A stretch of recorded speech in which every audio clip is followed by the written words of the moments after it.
Walk करना सभी के लिए बहुत फायदेमंद है और एक्सपर्ट की माने तो लगभग हर किसी को सुबह और शाम 2 टाइम वॉक करना ही चाहिए, क्योंकि इससे न सिर्फ कई तरह की बीमारियां आपसे दूर रहती हैं, आप एनर्जेटिक रहते हैं, एक्टिव रहते हैं, साथ ही आपका स्टेमिना बिल्डअप होता है।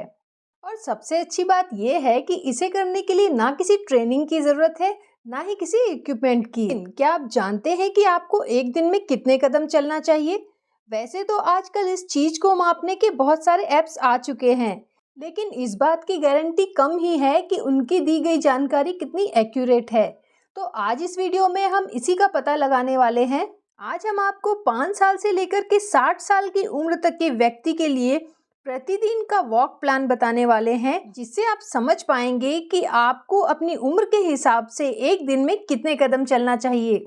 एक्सपर्ट की माने तो प्रतिदिन हर व्यक्ति को कम से कम आधा घंटा वॉक करनी ही चाहिए।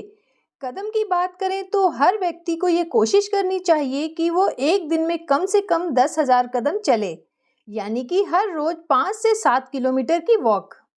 अगर उम्र की बात करें तो 5 से 7 साल तक के बच्चों को रोजाना कम से कम 12,000 से 15,000 कदम चलना ही चाहिए। यही बात करें 18 से 40 साल के उम्र तक के लोगों के बारे में, तो उनके लिए एक दिन में 12,000 कदम चलना सफिशिएंट है। यही बात करें 40 से ऊपर के उम्र वाले लोगों के बारे में, तो उनके लिए एक दिन में 10,000 कदम चलना भी काफ़ी है। इसके अलावा जिनकी उम्र 60 साल से ऊपर है, यानी ऐसे बुजुर्गों के लिए एक दिन में 8,000 कदम चलना बेहतर है। एक बात का खास ध्यान रखने की ज़रूरत है कि जिन लोगों को स्वास्थ्य से संबंधित पहले से कोई परेशानी है, तो उन्हें वॉक करने से पहले डॉक्टर का परामर्श जरूर लेना चाहिए। चलिए बात कर लेते हैं वॉक करने से क्या क्या लाभ होते हैं। स्टेमिना, यानी कि जो लोग नियमित वॉक करते हैं उनका स्टेमिना बिल्डअप होता है, यानी कि उनका किसी भी काम को करने की क्षमता बढ़ जाती है, उन्हें जल्दी थकान नहीं होती, दिन भर एनर्जेटिक रहते हैं। इसके अलावा वेट लॉस, जो व्यक्ति बिना शारीरिक परिश्रम के सिर्फ खाता है तो उसका वजन बढ़ना लाजमी है और बाद में यही मोटापा कई सारी बीमारियों का सबब बनता है। लेकिन आप ये अवॉइड करना चाहते हैं तो आपको प्रतिदिन कम से कम 30 से 40 मिनट पैदल चलना चाहिए, जिससे आपके अतिरिक्त कैलोरीज बर्न होती रहेंगी। एंजाइटी या स्ट्रेस, आज की पीढ़ी में तनाव होना बहुत आम बात हो गई है। वॉक करने से न सिर्फ तनाव कम होता है, क्योंकि जो व्यक्ति तनाव में होता है वह कई तरह की मानसिक व शारीरिक रोगों के चपेट में आ सकता है। सबसे घातक परिणाम मृत्यु तक हो सकता है। ये घातक विकार है। अगर आप सुबह की सैर करते हैं, यानी कि वॉकिंग या जॉगिंग करते हैं, तो आप तनाव मुक्त रह सकते हैं। इसके अलावा सुबह की ताज़ी हवा मन और मस्तिष्क को शांति और ताजगी प्रदान करने में हेल्प करती है। दिल को रखेगी स्वस्थ। जो लोग नियमित वॉक करते हैं उन्हें दिल से संबंधित बीमारी होने का खतरा भी काफ़ी हद तक कम हो जाता है। सुबह की सैर आपको मजबूत बनाती है, जिससे कि आपको हृदय से जुड़े रोगों से लड़ने में मदद मिलती है। डायबिटीज़ रहेगी control. According to the research, जो लोग सुबह 30 से 40 मिनट की वॉक करते हैं उनका ब्लड शुगर लेवल नियंत्रित रहता है।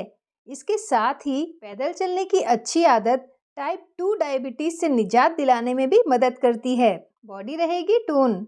अगर आप कठिन व्यायाम किए बिना शरीर को टोन में रखना चाहते हैं तो रोज़ाना पैदल चलने की आदत डाल लें। पैदल चलना एक बढ़िया विकल्प है, जिससे आप पैरों, पेट और शरीर के अन्य हिस्सों को प्रॉपर टोन में रख सकते हैं। अगर आप रोज़ाना सैर करते हैं तो ये आपको जिम जाए बिना फिट रखेगा। ब्लड प्रेशर को रखता है कंट्रोल। पैदल चलने से ब्लड प्रेशर को कंट्रोल रखने में मदद मिलती है। ये स्वस्थ जीवन शैली का हिस्सा है। साथ ही वॉकिंग आपके शरीर को स्वस्थ और बेहतर बनाए रखने में काफ़ी मददगार होती है। कई बीमारियों का खतरा हो जाता है कम। रोज़ाना पैदल चलने के कई फायदे होते हैं, जिसमें से एक ये भी है कि जब आप पैदल चलते हैं तो आपका पसीना निकलता है, जिसके साथ ही शरीर से कई सारे बैक्टीरिया बाहर निकल जाते हैं, जिससे बीमारियों का खतरा ना सिर्फ कम होता है, बल्कि डायबिटीज़ वाले लोगों के लिए तो रोज़ाना पैदल चलना किसी रामबाण से कम नहीं, क्योंकि इससे डायबिटीज़ कंट्रोल रहती है और आप एनर्जेटिक फील करते हैं। हालांकि रिसर्च में ये भी पाया गया है कि धीरे धीरे चलने की तुलना में तेज़ चलना अधिक फ़ायदेमंद है। लेकिन धीरे चलना है या तेज, ये पूरी तरीके से आप पर निर्भर करता है। आप अपनी उम्र और स्टेमिना के अकॉर्डिंग चूज कर सकते हैं कि आपको धीरे चलकर सैर करना है या जल्दी जल्दी चल कर के। तो पैदल चलने के इतने अमेजिंग बेनिफिट्स जानने के बाद आप कमेंट करके बताएं कि आप कब से पैदल चलना शुरू करने वाले हैं। यदि आप पहले से ही मॉर्निंग वॉक करते हैं या इवनिंग वॉक करते हैं तो भी हमें कमेंट करके ज़रूर बताएं। आशा करते हैं वीडियो आपको इन्फॉर्मेटिव लगा होगा। If you like this video, don't forget to share with your friends and family. मिलते हैं जल्दी नए वीडियो के साथ। Stay fit and healthy.